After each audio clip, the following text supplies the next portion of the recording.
Hi everyone, I'm Chris Schneider and I'm going to present the current state of the project in progress with the title Assessment of Athletic Development in Youth Players.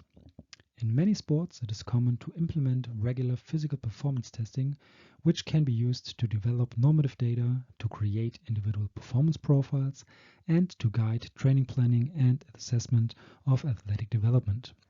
And the aim of this project was to present a distribution-based approach for deriving effect size scales for assessing athletic development. In addition, we are highly interested in starting a constructive debate on how to select effect size thresholds.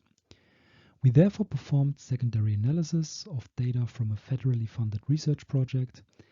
There were approximately 2,000 tests available for male and female basketball players, and the biannual testing consisted of various tests which are listed in the lower table on the right-hand side.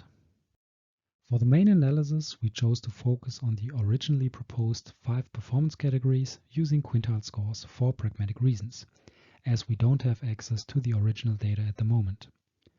The simple logic behind the quintile-based approach was the question, how much do I have to improve within the next year to reach the next higher performance categories? Therefore, a trivial change was defined as the average annual change, which translates to no improvement in the performance category. Improvements that were sufficient on average to reach the next 1, 2, or 3 higher categories were termed small, medium, and large effects. For reasons of comparison, we also calculated an effect size scale based on standardized mean differences, which are often called Cohen's-d. The default multipliers for small, medium, and large effects were added to the average annual change. The quintile-based approach results in larger threshold values compared to the Cohen's-d-based approach. And as you can see in the example table, some of the threshold values may appear somewhat ambitious. One benefit of using percentile-based categories is that they are commonly communicated and players and coaches should be familiar with the underlying idea.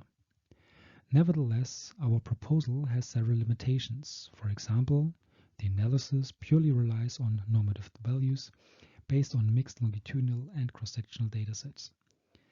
It is further unclear to which extent different influencing factors were present. To move forward, we believe that fully longitudinal datasets should be analyzed while accounting for within and between player effects. Most importantly, the definition and selection of appropriate and realistic threshold values clearly remains up for debate. For more details, please follow the links on the slides, and I would be happy to chat with everyone interested.